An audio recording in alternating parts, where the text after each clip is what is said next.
I was watching the 1996 US 500 recently, and with the Indianapolis 500 coming up soon, it got me thinking, how would the 1996 Indy 500 have turned out if the split never occurred? As you probably know, in 1996, American open wheel racing split between CART and the Indy Racing League, and with the Indy Racing League competing at Indy in a race won by Buddy Lazier, the CART drivers and teams that many were familiar with racing at Indy were not. We obviously don't have a direct comparison to know for sure how things would have turned out in a unified Indy 500, but we do have two CART races in 1996 at Michigan International Speedway, which would be the best comparison. The first of which was the US 500, run on Memorial Day weekend, as CART's answer to compete with the Indy 500, as well as the traditional 500-mile race ran at the Speedway in its later summer date. Over the years prior, while there's not always an exact comparison, there are examples of drivers being strong at both Indy and Michigan. We can also look at how some of the teams and drivers performed at the Indy 500 in the past, particularly the few years before 1996. Obviously, we can never know for sure how it would have turned out, and 500-mile races are long races in which a lot can happen, but we can still try to have a bit of fun and make our best guess. To start off with, I think it's very likely the race would have been won by a Honda-powered car, and barring a one-off entry using a Honda, there were only 6 of them. Honda was the superior engine in CART in 1996, and while some of the other manufacturers had somewhat closed the gap by the Michigan 500, it seemed that Honda had a much larger advantage at the US 500, or the time that the Indy 500 would have been ran. There's no guarantees though, and there's always a chance that all the Hondas could have ran into trouble, particularly back when the chances of reliability issues were much greater than they are today.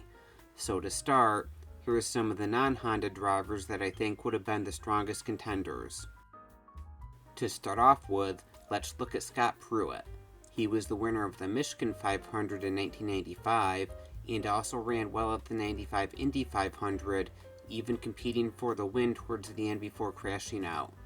He practiced well for the US 500, but his race didn't last long, with his engine blown up after just 3 laps, so we never got to see what his race pace was like that day.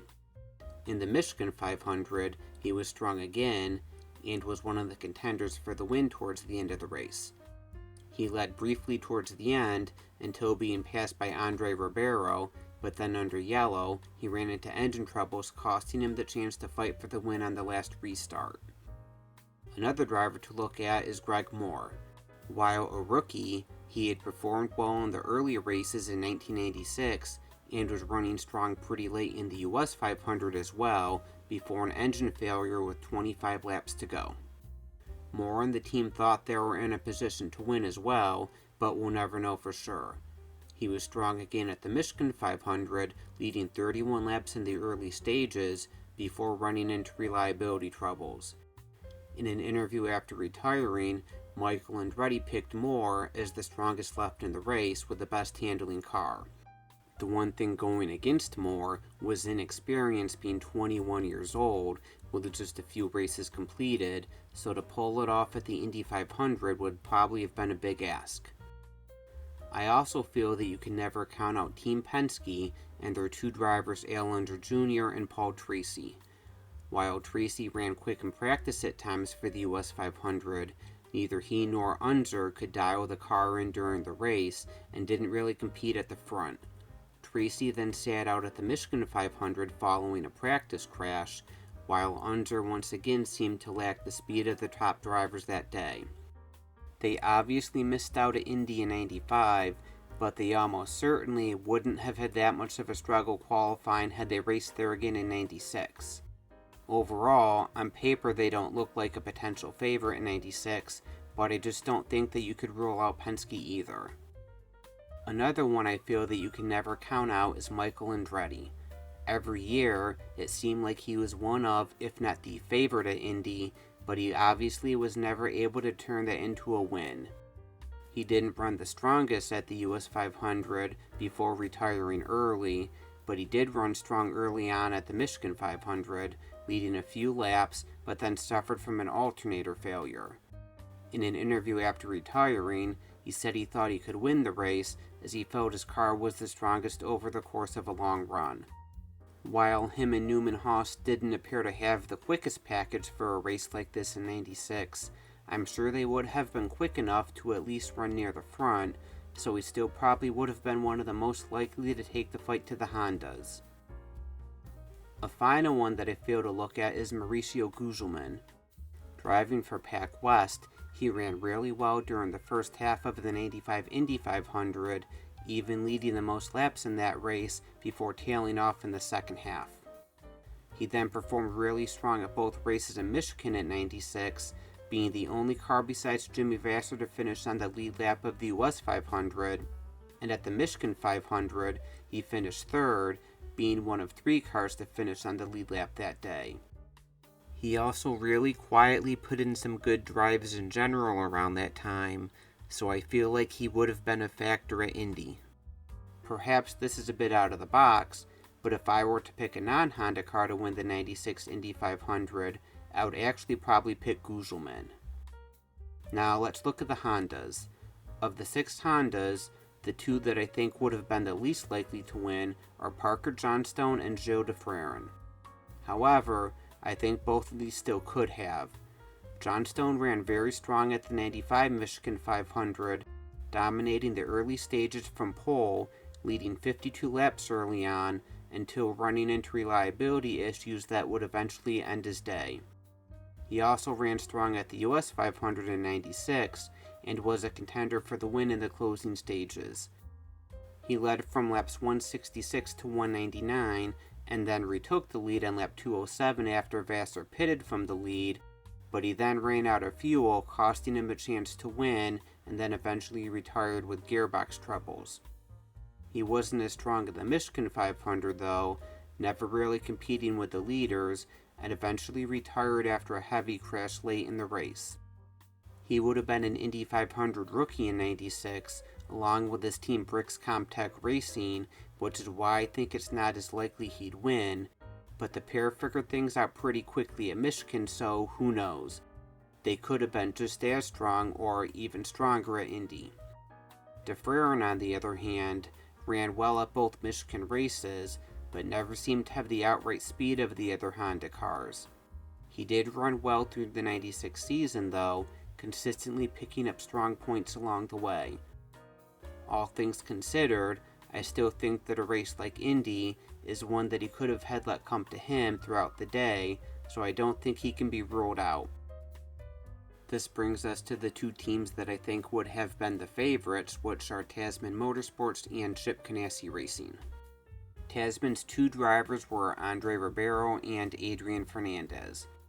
Fernandez qualified second for the US 500 and ran quickly in practice all month, but was involved in the infamous crash as the cars came to the start of the race that involved 12 cars.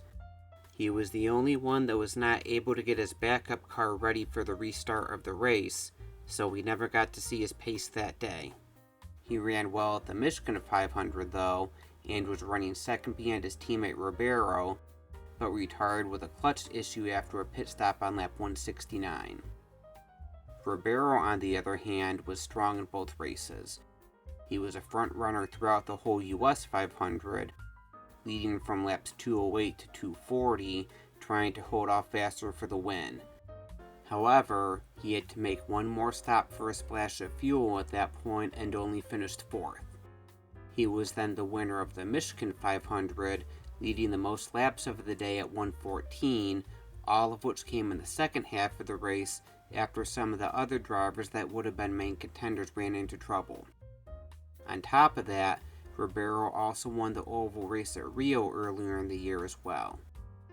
Tasman was also strong at Indy in '95, although that was with a Reynard chassis opposed to the Lola they used in '96, with Scott Goodyear looking like he was going to win until he was black flagged for passing the pace car on the final restart. Overall, had Tasman been at Indy in '96, I feel very strongly that they would have been a main contender for the win. Ganassi may have been the favorites though, as heading into the US 500, Vassar had won 3 of the first 5 races of the season and didn't look to be slowing down. Rookie teammate Alex Zanardi may have been the strongest driver across the 2 Michigan races, although he couldn't convert either into a win. At the US 500, he led the most laps at 134, almost 100 more than anyone else, but would retire after an engine failure on lap 175.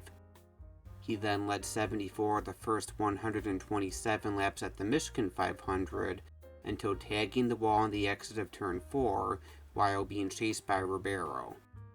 Like some of the others, it would have been his first Indy 500 had he raced there, but Zanardi is probably someone that certainly could have won as a rookie. Vassar did win the US 500 from pole to make it 4 wins in the first 6 races, but the win wasn't as easy as it sounds. He did stay near the front all day though, and had a relatively clean race, avoiding the troubles that many of the other contenders ran into, helping him take the win. He was nowhere near as strong at the Michigan 500, struggling with the handling of his car throughout the day. He also ran strong at Indy in '95, leading 20 laps, but crashing out on lap 170 as Scott Pruitt passed him for the lead. Like Tasman, I think the Canassies would have been a team that would have been very hard to beat at Indy that year.